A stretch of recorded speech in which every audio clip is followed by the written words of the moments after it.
It is a pleasure to welcome to the podcast professional goalie, University of Michigan alum, Go Blue, Mira Shane. Mira, welcome to the show. Hey, so good to be here. Damon, you freaking rock. And I love that you got the Maize and Blue on in an indirect way, supporting your Bears. So yeah, happy to be here.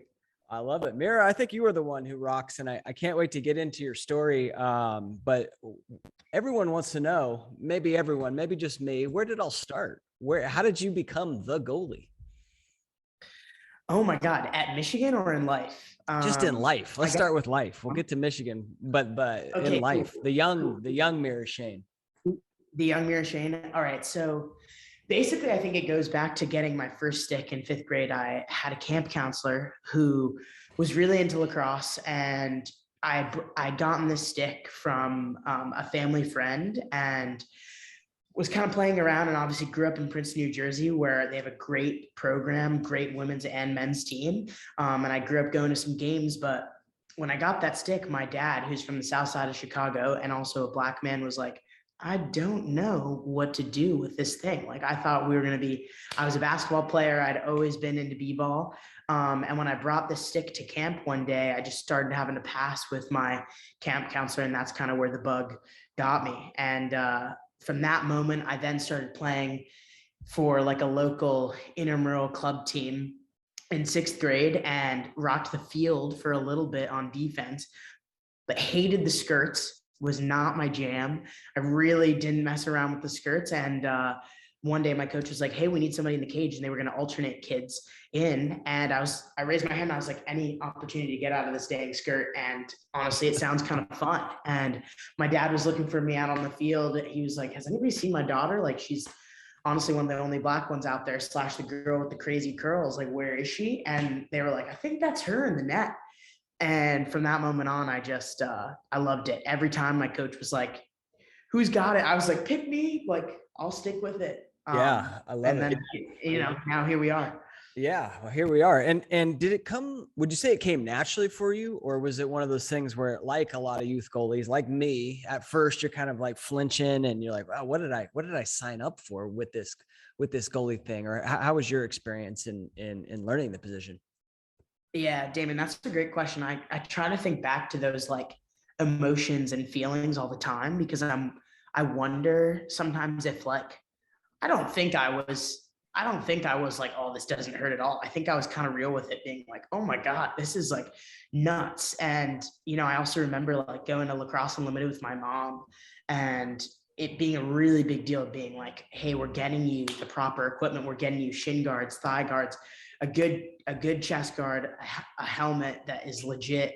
But I hope this money like comes back to help us out and like we see the return on this huge investment.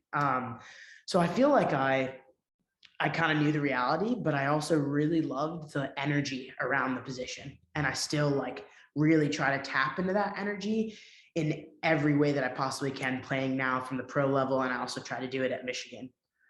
Yeah, that's one thing just in talking with you, and we spoke on the phone before, a little FaceTime. I mean, your energy's awesome. I love it. Like I would love to play defense in front of you, because like when a goalie brings that level of energy to the game, like to life, It's awesome. And I'm curious where that came from. Is that something your parents taught you? Is that just your personality developing over the years? Yeah, I mean, my parents have told me as like a little infant, even like, straight from being 0 years old, 1, 2 years old, I always had like this kind of way about me. And I feel like though it developed from an awesome upbringing with 2 parents that I love so dearly, that are both healers in their day-to-day life. Like my dad's a massage therapist. My mom is a psychoanalyst, specializing in adolescent girls. So I have like the body and mind and how to take care of them in a really intense way all the time around me. And I live, in Brooklyn now. So I'm only a 60-minute train from my parents. And I'm definitely an only child in the fact that I can't stay away from them. But honestly, Damon, I feel like where I get my energy from in my day-to-day now is I love feeling other people's energy, right? And reading what they have to give me. And in a way, I try to reflect that back to them, or I try to, if they're having a tough day and their energy maybe is on a lower level, I try to pick them up in certain ways. And you can't always be operating on this high energy plane. Right. I feel like it's a balance of just trying to really empathize with folks and connect with them in whatever energy they're kind of giving off. I don't even know if that makes any sense, but that's kind of, it just happens naturally, right? But when I try to zoom out, because people have been asking me so often, that's really what I try to emulate.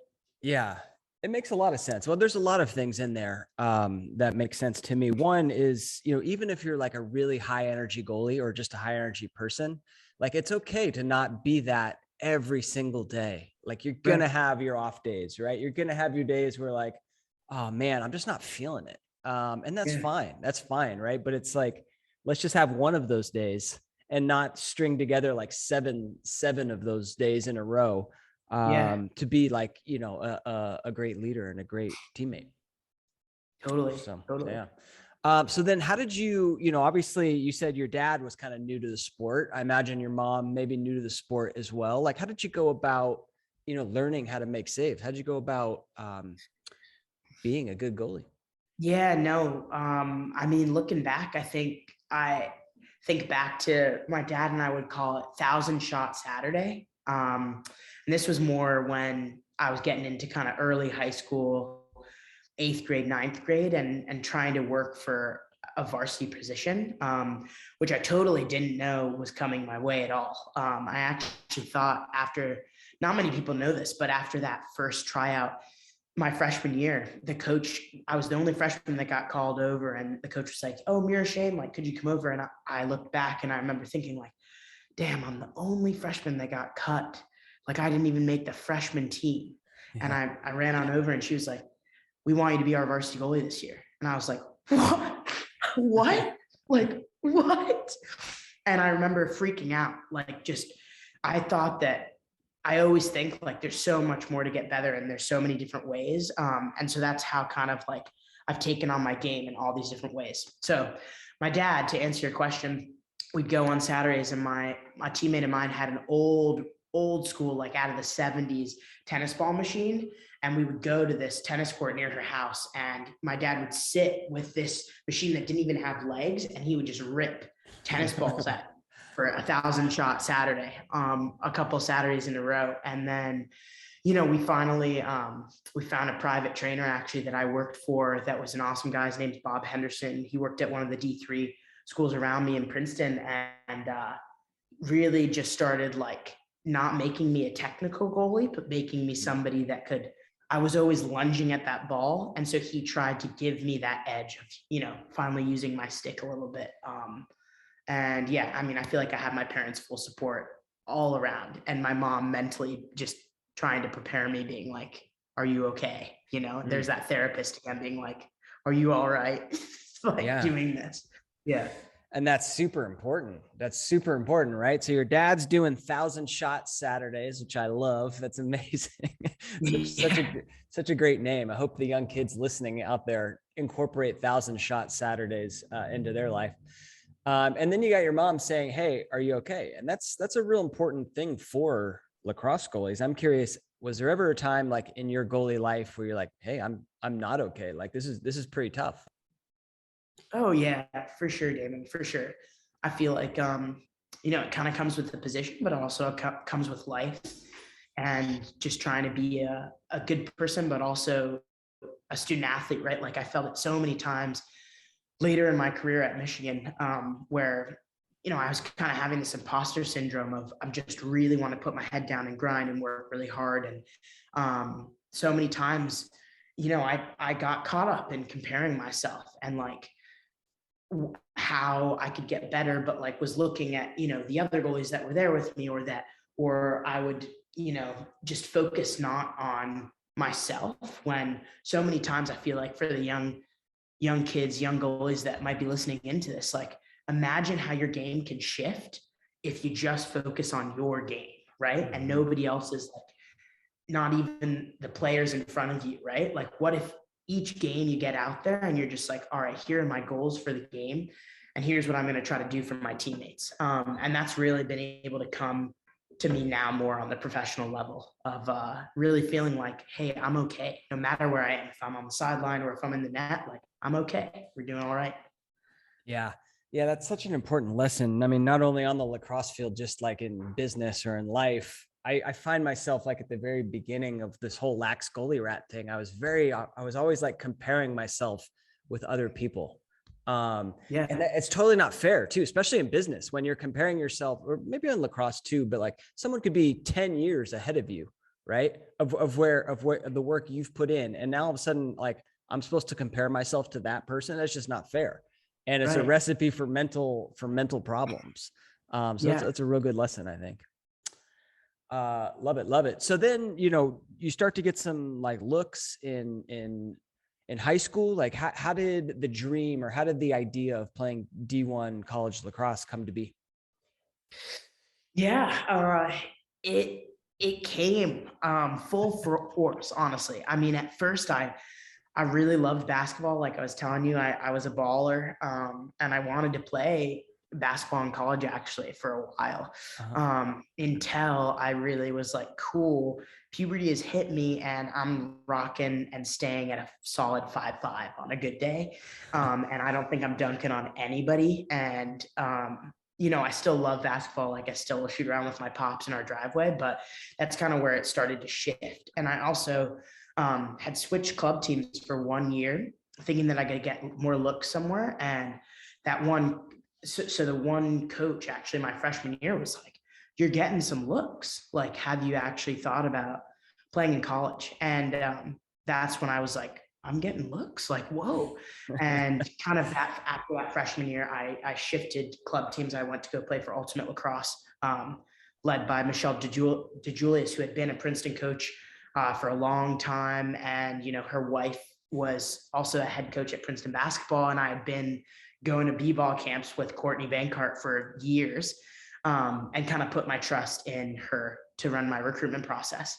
And from then on, my parents were kind of like, we have no idea what we're doing. My mom was like, listen, I'm removed from sports, but I really care about you academically. And so is my dad.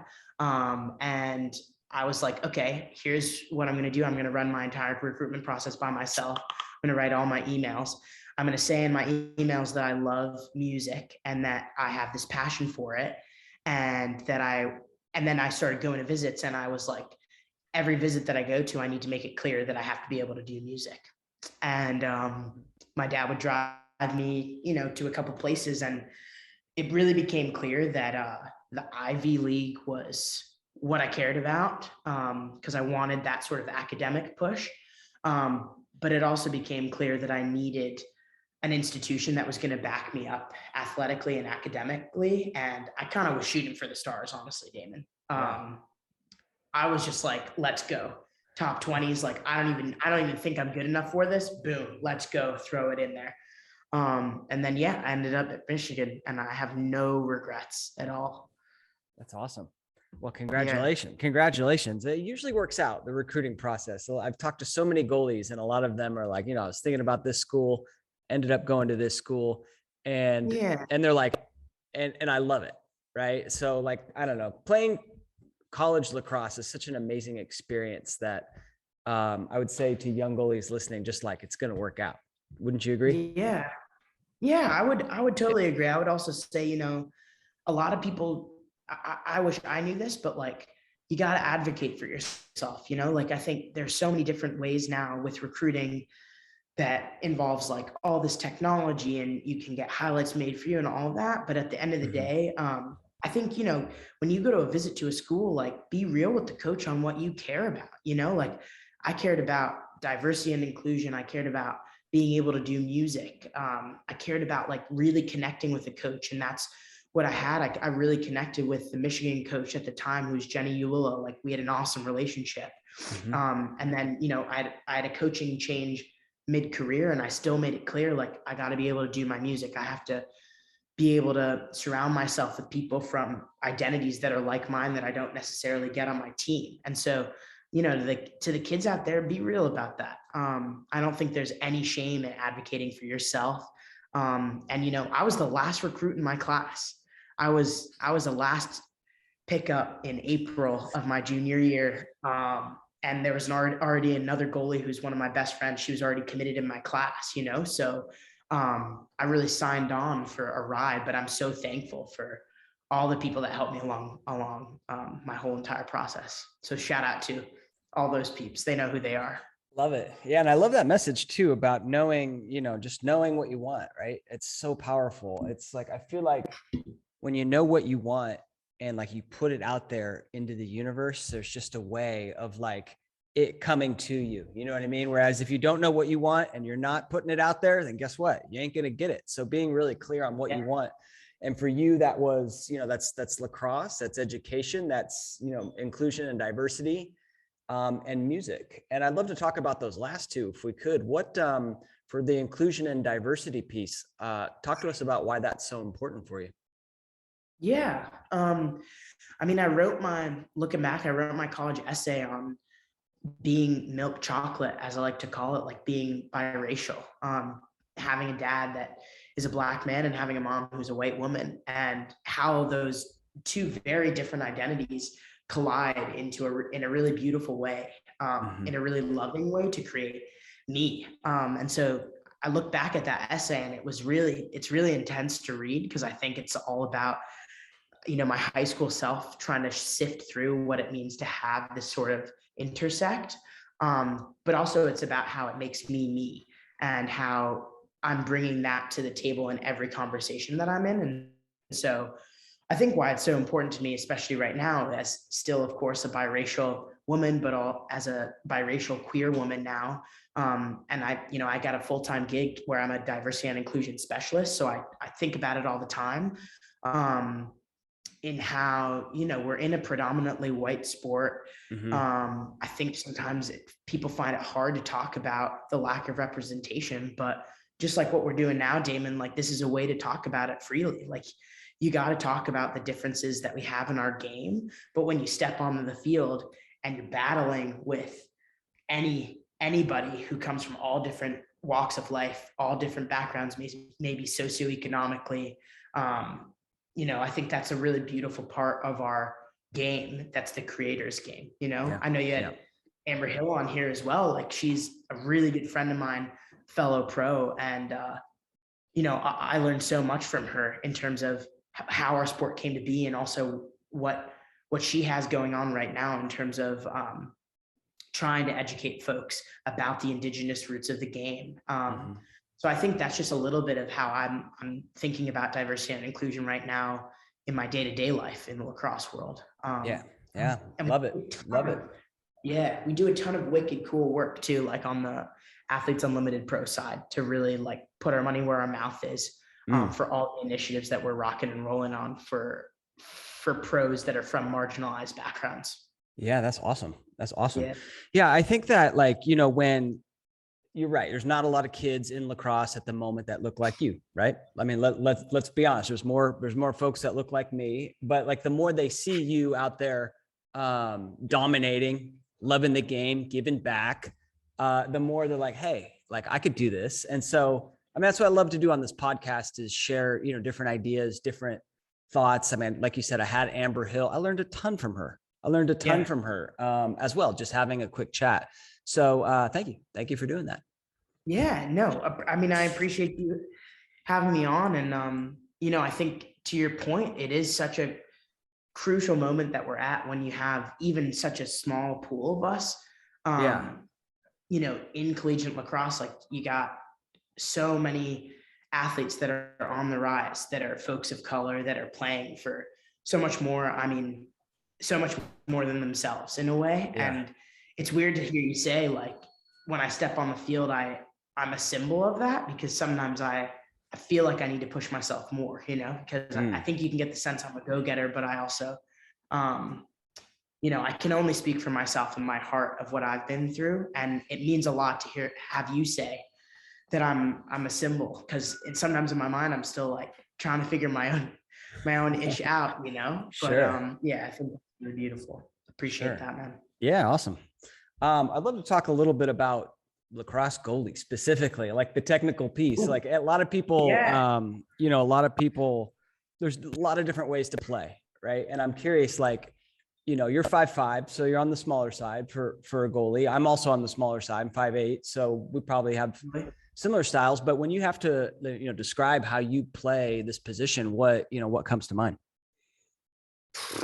Oh, so many crazy elements to my game. I think right off the bat, like if I could only say this in 2 words, it would be split save. But I will elaborate. But split save, like that is my bread and butter that I learned from my goalie coach that I had at Michigan, Jenny Capicchione, one of the first women to play pro on the box lacrosse side of things. She taught me so many elements of my game that I now have really taken onto my pro style level. A lot of it, I got to show you it. I knew I wore these rainbow pants for a reason. I mean, yeah. A lot of it is, it's a wider stance. Yeah. A wider stance, and also having the ability to just keep my back when I'm in the cage. I don't turn, I'm not going to turn like this and set when the ball's at X. I'm just going to turn my head and stay in that middle to slide into the cage. Interesting. For a split save, it's almost like I'm dancing like a disco out here. Right. But it's about letting your body be nimble. So I feel like so many parts of my game are staying in the middle because I feel like they're going to attack me. And a lot of shooters end up in that middle fan anyway, when they're coming down the alleys at, finishing their dodge. And so I kind of just stay ready and in my wide stance through the entire play. Mm-hmm. We got 2-point shots happening. We have a lot of stuff. So I play better when I don't move as much. And I keep it really simple. So I'll send you that clip of the split save too, Damon, because I feel like you really enjoy it. Got to stay loose out there and flexible, man. Yeah, definitely. Send me that clip, the split save. All right. That's one thing I noticed, like when I watch some clips of you play and look at some photos, is that, that wide stance and get and kind of bent down looks real athletic.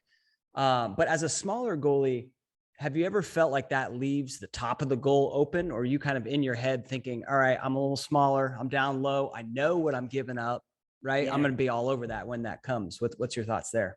Yeah, no, I mean, that's a great point. I think that's one of the things I'm currently working on. Honestly, just by even using visioning, because I think that's such a big part of the game, like thinking through how you're going to play up here and then walking it through. But yeah, I mean, I think when my stance gets too low, I think that is not good. I think it's a happy medium that I'm trying to find in that balance of, yes, showing more weight above and being ready to throw my hips forward for a high explosive save, right? Yeah. And also being really limber and low to the ground, using gravity as my friend. And, I can't even tell you the amount of hours that I was on one of those huge track pads, like that, God, what is that sport? Is it pole vault, where long jump, where you're like sticking a pole in and then they flip over the top of it and land on a pad? Pole vault. What is that? Pole vault. Yeah. Yeah. So a pole vault pad with my goalie coach, just ripping out splits. She'd throw balls at me, like getting the motion of letting your body go. So yeah, I mean, I think that's interesting. I mean, I hope my competitors are watching this and honestly being like, "Ooh, Mira's exposed up high," so that I can practice that and get my hips going before the summertime. There you go. Well, I don't know how many AU pros will listen to the podcast, but after if this episode comes out, they might, like, let's see what I can learn here. See what I can learn. So technique wise, are you a flopper? Like when the ball's down low, like, are you throwing your whole body behind it to try and make that save? Yeah. So I would say the movement that I'm doing is I'm dropping I actually just started boxing to help with this, but I'm dropping that inside knee and letting it hit the ground, and then my leg is going out. Yeah. I'll show you again how. Yeah. All right. Let's get those rainbow pants back in the mix. Get it moving. Yeah. So this is the movement, right? This is, my knees this is the 25-year-old in me, but the drills that I used to do would just be up, up, down, down, up, up, and then learning to even walk like this to get that hip mobility in there. Yeah, those duck walks, those are so Yeah, so huge for hip strength and flexibility. And I think that's where a lot of saves are made with hips. totally, Really totally. do. And, yeah, and a lot of people don't even think about you got to throw your hips on a high save. You know what I mean? Like almost, I wish I gotta send you some pictures, but like sometimes for me on a high save, I even see how I'm on this curve, right? Like my Mm-hmm. body is ending like this if you're looking at me from a side angle, because you're fully extended like that, right? And your Yeah. back's going up. Yep. Yeah. Yeah. Really cool. Awesome. I Any love other? talking about Yeah, well, me I too. love it. Me too. That's why I got a whole podcast dedicated to it, right?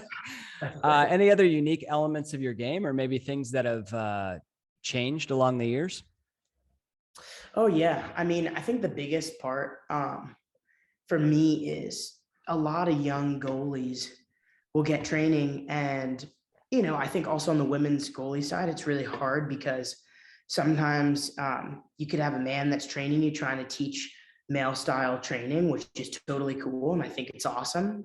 But I think sometimes there's right there, the games are different. So I think you need to Games are pick and different. choose what feels good for your own body, right? Like Mhm. what could feel good for somebody that's male identifying could be completely different for someone who's woman identifying and who maybe has like more flexibility in their hips or doesn't want an upright stance.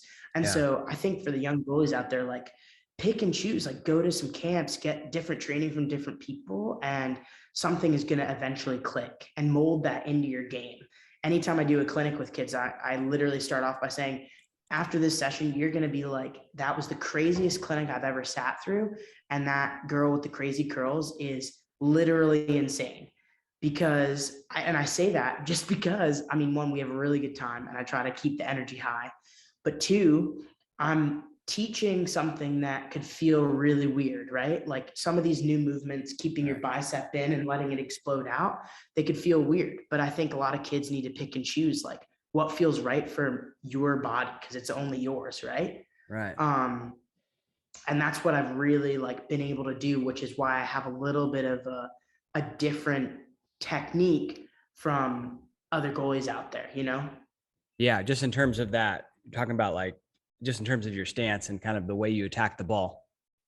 Yeah, like Yeah. I don't even know if I'm attacking it sometimes, if that makes sense. I'm not stepping right to and trying to clobber that ball. I'm kind of letting the ball come to me and doing a lateral movement to protect it on my plane. Yeah. Right. So Yeah. it's almost as if there's glass in front of me and I'm not going out and 1-2 stepping and covering it like this. I'm really trying to absorb that save. And that was, that's all a dedication to my goalie coach. Yep. What does a Mira Shane clinic look like? Talk me through it if you could. Ooh, a miracle goalkeeping session. There we go. There we go. Here Miracle we go. Yeah. goalkeeping. Well, first of I'm all, talk trying to us to. about miracle goalkeeping. Then we'll talk about the clinic. Oh geez, oh geez. I mean, it is an official LLC, which I'm very hyped about because I am trying to be a full functioning adult who does taxes the proper way and does all Look at that. you. Look at you. Let's go, man. Let's What the go. heck? So I'm really hyped about that. I think miracle goalkeeping is, something special. My whole brand, like the way it came to be, miracle. My parents, they really wanted a baby when they had me, and part of the reason why my name is Mira is a little bit from miracle. As a miracle baby, it's just me with my rents, so that's kind of a tribute to them. But yeah, man, I'm trying to build out what it looks like to have clinics. So I've done a ton of clinics with Kaylee Waters, who's my girl. This winter, we got Long Island coming up this weekend. We got Vegas. We've got Baltimore. So yeah, just trying to build that out a little bit more. And I think at my clinics, what I try to teach is number one thing I say is you can be a great goalie, but wouldn't it be really awesome to also be a great person? And think about that when you step in the cage, like promised myself I wouldn't cry on this podcast, but I think that's something really special that I try to teach kids when they come, because I think I remember going to clinics and feeling like I didn't have friends or like that I couldn't meet anyone or I don't know, goalies are wild. So some people say things, but I just try to remind them, like, be a good person. Like, some of these girls come and they're in really tough years of your life in like middle school and high school, like Sure. where crazy happens. And I think being a good person or being a great person is really key. And that leads into being a good goalie, you know, being a good teammate and being that backbone. But we try to teach like a ton of communication, being loud, and overemphasizing that. And then also, you know, going back to the basics, and I try to look at their stance and how folks are moving, and I try to get them to really see the power in standing still. Like, that is number one. So many people are moving too much these days, and I'm like, dude, stand still. You're showing the shooter like way too much, right? So there you go.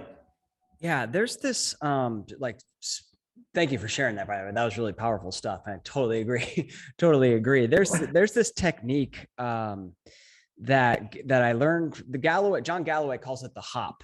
And I've seen a lot of like advanced goalies do it and not even realize that like they're doing it. I think I've seen you do it. I'm not sure, but essentially, you know, you just kind of like do a little jump stop in place, like basketball, right? Like you just kind of jump up and down to reset your weight.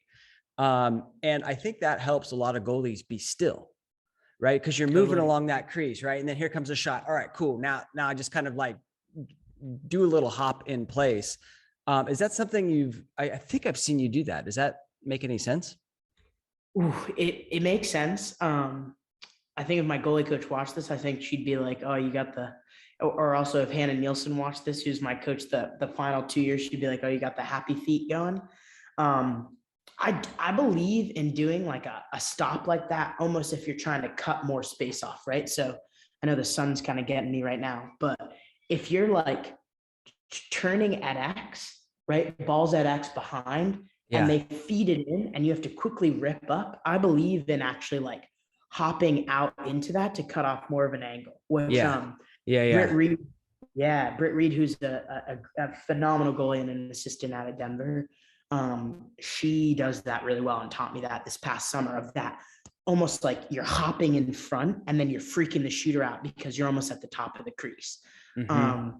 So that's something cool that I'm trying to incorporate too. Sorry, I went on a little side. No, all good. All good. All right. I'm gonna have to make a video kind of explaining what I'm talking about, and I'll send it to you. And we'll go from there. Cause I think it's the future of goalie. I really do. Yeah, no, I think you're right. I think that it sounds like something that I'm doing, something crazy that I'm doing. Yeah. Well, awesome. Okay. So at Michigan, then, I mean, all-time save leader, all-time winningest goalie, not too bad, right? I'm blushing over here. I'm like trying to find the coolest part of the room, and my face is already red. And now you're talking about my stats. Oh, all good. All good. How was it for you, your college experience playing college lacrosse?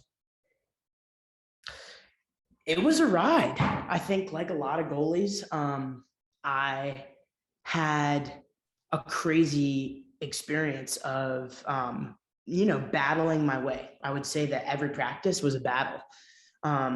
There was no day where I was not fighting to try to be the starter, in all honesty. And I had some amazing competition that was in my midst, of people that I've got a whole unit of people that, I love and still support, because one of them is the senior goalie now at Michigan that I got to coach last year as a volunteer.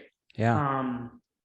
My freshman year I came in, there were 4 of us, and it was a shock to my system in the way that I'd never been with other goalies to see different techniques. And I also was my whole mentality was just like, like I said before, I didn't know if I necessarily deserved to be there, or I didn't know like if I would be in the cage, or if I didn't expect to play at all. And so I was just like, let me just try to give positive energy to all my teammates and see how it goes on the sideline or wherever I am. Like, I'll just bring this fun Mira energy. And freshman year, I ended up eventually being the starter, which was insane. So I started our first game, got subbed in our second game. And from then on, it was, due to injuries and stuff, I had to step up to the plate. And so a lot of times I think back to my career, and I'm so thankful that I had kind of this rock and roll career, because it really made me the goalie who I am. Like, I know how to be a part of a goalie unit, and I know how special it feels to be when you click with other people and you realize that it's so much more than you being in the net. It's all about your unit, right? Like, you as a unit, you want a certain save percentage. You as a unit work together to get a team win.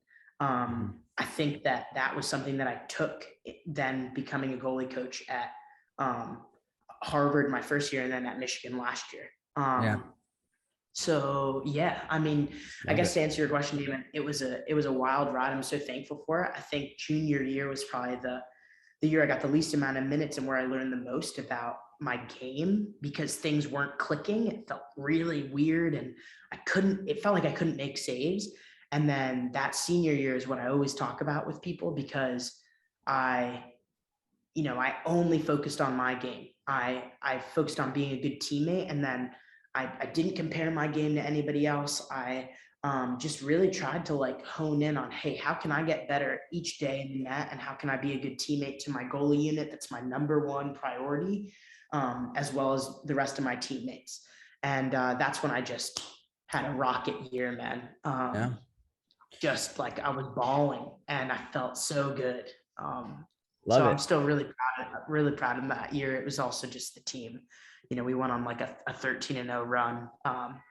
Had our first tournament bid as the number 6 seed, number 8 seed, and we ended up hosting, and we didn't even know what that meant. Like, it was incredible, man. It was incredible. Awesome. Yeah, that's awesome. You mentioned in there this feeling of like I don't belong. In the sense of like, wow, everyone's really good. Like, maybe I don't belong. I feel like that's a common feeling amongst goalies. Whether you get pulled up to your JV, you get pulled up to the varsity, or you're a high school player and now you're going out for the college team. Just this feeling of like, I'm not good enough to be here. Like, I don't really belong here. Right. How did you overcome that? And what's your advice to folks who might be feeling that way? Yeah. I got to think here for a second, because that's an intense one. Like you said, I think so many people resonate with that feeling. I feel like what I've done, honestly, is I've still held my head, or tried to hold my head high. And think to the people out there that are feeling that, is even in those situations now, when I look back where I'm like, damn, I felt like I didn't belong, actively in the present moment, I tried to present my most authentic self at the moment. And I tried to kind of show people, and I still do this today, I kind of just give it my all, and I give them what makes me myself, right? And what makes up all these different parts of me. Because I feel like so many times when we feel like we don't belong, then we hide, right? And hide parts, and kind of step back into not being vulnerable and not expressing how we truly feel. But I'd push those athletes to, kind of say, like, I don't feel like I belong, but why is that the case? Like, talk to your coach about like what you can do to try to bridge that gap. I had so many conversations with my coach about like, hey, like am I the starter? I'm on the outside. Like, what can I do to get better? What can I do to feel like I really belong more? And those conversations help me get through practice, my teammates help me, hash out what I was doing, why I felt like I didn't click. And so, I owe it to those people as well. Like, lean on the people that care about you, right? Like, your teammates have got your back, your coach, they've got your back, even though sometimes they might ream you out, or they might make you go on the line and run sprints. Like, they've got your back. So lean on those people, and be transparent about how you feel. I think so many times as athletes, we shy away from how we're feeling, right? We just put on more padding. Oh, let me take the shots. Lean into that, right? Lean into those saves. Yeah. I love it. I had I guess she's like a mental game coach on the last goalie summit. And she shared a bunch of lessons kind of hitting on exactly what you were just talking about. And one of them was just this cartoon of like this snake is kind of talking to this rabbit. And it's like the snake goes, hey, I want to be confident. And the rabbit goes, well, just just pretend to be confident. And then the snake goes, well, when do I stop? And the rabbit says, never. So a lot of it is like, a lot of it is it's a mental thing. And it's like, I'm by putting in that work, by having those conversations, I'm kind of filling up this confidence reservoir that like when I need it, I can go in there and tap into it and be confident. But yeah, it is a tough question, right? I mean, it's definitely not an easy one to solve for the goalies that feel that way. Well, I love it. What about, did you ever go through a slump? And if so, like, how did you get out of that? Yeah. I mean, I think we kind of just touched on it. I think, after playing my freshman, sophomore year and that junior year, I think that was a true kind of slump for me. I didn't really know like what was wrong with my game. And I was journaling a ton and putting in so much time too, and still just kind of felt off. And I think, what helped me get out of that a little bit, even though it took even a full season and a full year, was that confidence piece that you just touched on, Damon. Like I started tapping into, I got one last run. I didn't know I would ever play pro again. Or I didn't even know that I would get a pro offer. So I thought I would never play lacrosse again. And I was like, I got to make this count, and I'm doing it for so much more than myself. Yeah. So I think I really found that season my why in playing. And that's why I came out of my slump. I found that why. And same goes for the summer on the pro side of things, man. I first got there and again started getting that sort of imposter syndrome of like, oh God, I can't make a single save. Like right. These girls are on the US team, the national team. They're so dirty. They're my idols and role models. Like, am I, what's happening? And the first 2 weeks were a little tough. And I was like, you know what? My why for being here is bringing positive energy. And I love the sport of lacrosse, but I also, I'm doing it for more people than myself. And I started loosening up and I got given an opportunity and I started making more saves and I dug in on that why I was playing on the pro side of things. And so, sometimes I think we just got to zoom out for when you're in a slump, zoom out, break it down step by step when we're actually talking about positionally, make it easy on yourself, right? In mentally and physically, make it easy to make the save. All good. You were talking about the why. If there's like a super young 10, 11, 12, like how do they go about finding their why?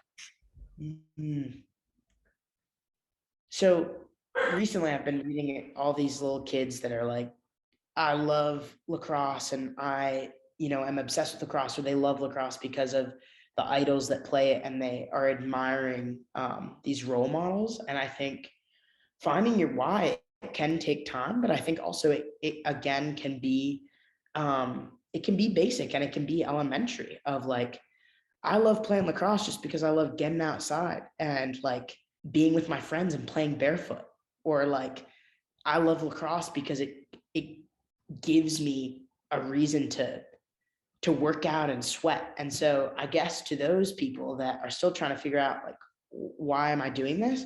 Get a journal, write some stuff down, just start like jotting some stuff. I've got these crazy journals that I wish I was at my house right now to show you, but they've got like all the breakdowns of what I did in practice that day. And then they've got quotes that I said to myself that like made sense to make a save or made sense to connect with myself on like a spiritual level. And so I would just say, yeah, grab a journal, start jotting some stuff down. And I guarantee you your why is going to come out in just like that free form flow of thoughts. Right. Yeah. I love it. Is there like how do you journal? Is it, after practice, you're just kind of writing down your thoughts? Is it like first thing in the morning? If someone's listening to this and many a goalie have talked to the power of journaling. So like, it's real. Yeah. Like, but how do you do it? And how would you recommend folks get started? Yeah. I mean, so my collegiate journaling, it's a little different now on the pro side, but when I was really in the midst of, this is what I'm doing, this is how it helped my game, I would have a goalie individual, for 30 minutes to an hour, and everything basically, even while we were in the session, but mostly after the session, would just write it down right after. I don't think you should spend too much time between, right? Like thinking about different things. I think once you find something like, oh my God, like I need to drop my back foot sooner to slide into position before she starts to roll the crease. If that's like the main snippet, boom, I got to write that down immediately. And then for me, I'm actually like a visual learner. So I would need to draw, like, that's why I wish I could show you, Damon, because they're pretty wild, but like I would sketch things out and I would draw a little goalie with freaking curls so that I could remember it mid game. And I would be like, okay, drop the back foot, boom, she's rolling the crease, boom, explode, match her stick or whatever it was. Right. And then my senior year, when I had done all the journaling my junior year, spent all this time, right? And that was the slump year. The upswing started happening where I knew what I had to do. And I had kind of like envisioned enough that I knew it was in my journal. I would go back right before the game started and I would just read. Yeah. Like, and this is like a thick book. I would read like 2 things and I'd be like, cool. All right. That's like the basics of a low save, or like, cool. This is a really inspirational quote that like I read one day. Or like that I said to myself, and I was like, all right, I think I got this. Yeah. We can dance. Yeah. Oh, I love that so much. Yeah. That's so powerful. It's like, there are like natural swings just in any goalie's game. Like sometimes you're really hot and hopefully we stay that way for as long as possible, but you are going to go down. Right. And so like reading those journal entries from when you're really up here, like what was I thinking? What was I listening to? What were some of the thoughts in the quotes I'm looking at, and just revisiting that can put you right back in that frame of mind. And now, boom, it's time to get out there and play. Yeah. Right? I think to that point, Damon, like so many times, right, little goalies are telling me, oh man, I keep replaying the bad in my head, right? Like what happens when a shot first goes in? Boom, you're replaying it back over and over again, like trying to figure out what happened. Don't do that. Like, of course, we got to get better. Go back and film, like dive in, watch it with your coach. But when you're prepping for a game, why would you replay those moments of complete awful experiences and terrible feelings, right? Go back to those moments where you feel so good and you're at the peak of your game, or you're cheering on your teammates because they just scored a goal.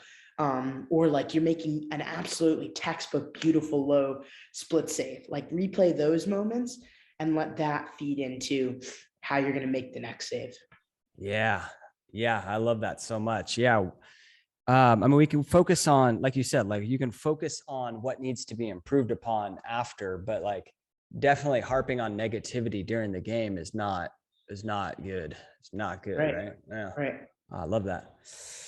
Awesome. So after Michigan, you do a little bit of coaching, including for the great Devin Wills. Yeah.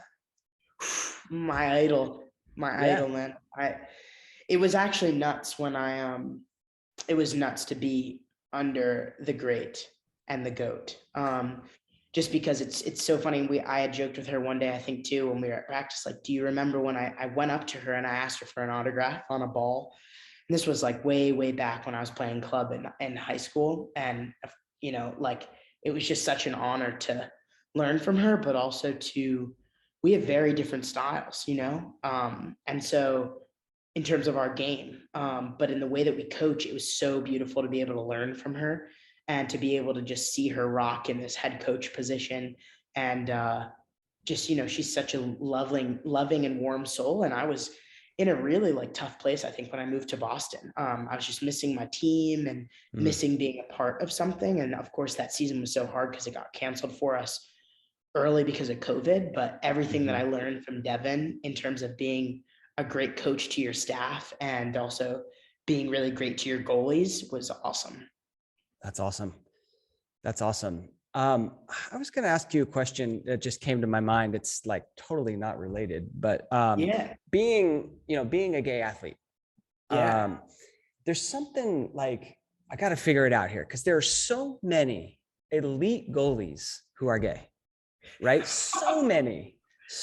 Devin Will, like Kaylee Watt, yourself, Asia Gold, like all the list goes on and on. There's got to be something there where like the attributes that make you, I don't know. You know what I'm trying to say? Like I feel like there's an unnaturally high percentage of gay athletes who are elite goalies. Sure. What's your thoughts? Yeah, I mean, I don't know if I could speak for anybody else but my own experience. Sure.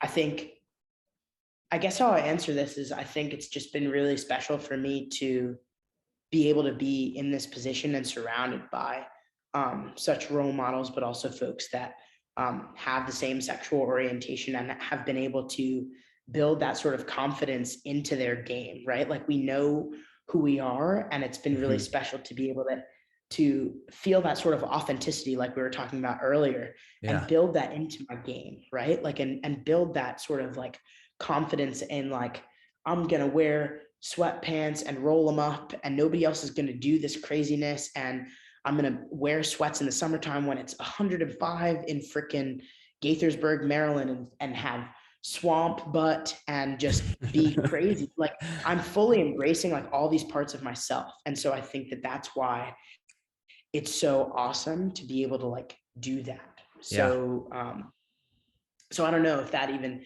answers it. And again, I don't want to speak for those folks, but that's how I've been really wanting to. I like that. I like that. It's like you're comfortable. Yeah. You're comfortable with who you are, right? And the more you can just bring your personality and your unique little elements, right? And just put it out there. Be like, this is who I am, and be comfortable with that. Like the more confidence you play with, the more confidence you have in life. Yeah. Well, lucky me, because I thought that you were thinking about a way to ask me about beatboxing on the Zoom. So I'm so glad that we're almost. No, we're definitely doing that. Totally. Thank you for reminding me about that. No, I know music. That was the other thing I wanted to talk to you about was the music. So talk to me a little bit about that. We got the DJing going on. We got the beatboxing. I think if I saw you were in an a cappella group at Michigan, talk to me a little bit about the music. Yeah, I mean, it's a part of my soul. I really do feel that way about it. Like, I know that is so intense to say and bold, but you know, it ran partially my recruiting process, and it also like makes me the athlete that I am. Whether that's just like making random sounds when I'm in the cage, or whether it's like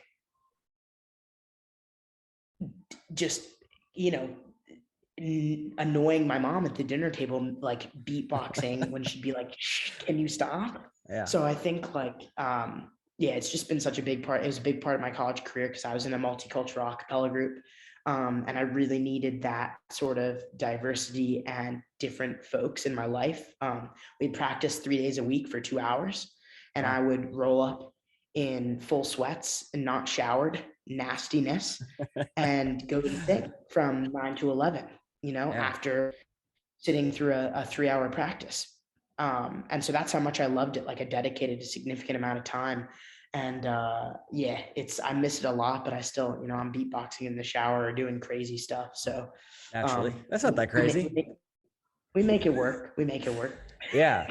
So I would love to hear, I'd love to hear you mic'd up in one of these games. Are you like, when you're making saves back there, do we get some like little sound effects or? Dude, I wish I haven't thought about doing any sound effects quite yet until this very moment, but that would be pretty cool. I love being mic'd up. I mean, it's a special experience. Yeah. Did they mic you up for any AU games? They did. I got mic'd up, I think twice. And that was super fun. Yeah. All right. Well, we'll be looking for you to make some sound effects when you're mic'd up again next season. All right. Yeah. I mean, I'll give you all a little taste for like 10 seconds on this Zoom. Let's go. All right, hold on. I gotta move around here because I'm in my office. Hold on. Yeah. Give me 1 second and we'll hit it. It's like you're now entering the splash zone. Boom. All right, so what do you want to hear? Like some goalie-ish? Yeah. Let's see what we got. This is going to be total improvisation, so we'll see. All right, ready? Yeah. Welcome to my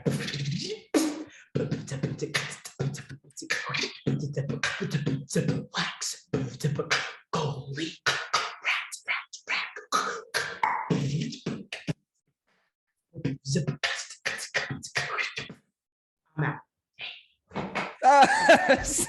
That was awesome. All right, we just got the intro to the show right there. There you go. Lax Goalie Rat. There you Damon. go. Mira, thank you so much for coming on the show. I know we didn't really talk about the AU all that much, but it looked really fun. And I got to admit, I didn't quite like understand what was going on with like the league, just in terms of how it was run, like, you know, drafting and the points until it was almost over. So I'm really excited for it when it comes back around. Are you going to continue to play in that league? I will be in that league. I just signed my season 2 contract. I'm really looking forward to it. Let's go. Pro women's sports. You know, I think this league is really what we need for our side of the game.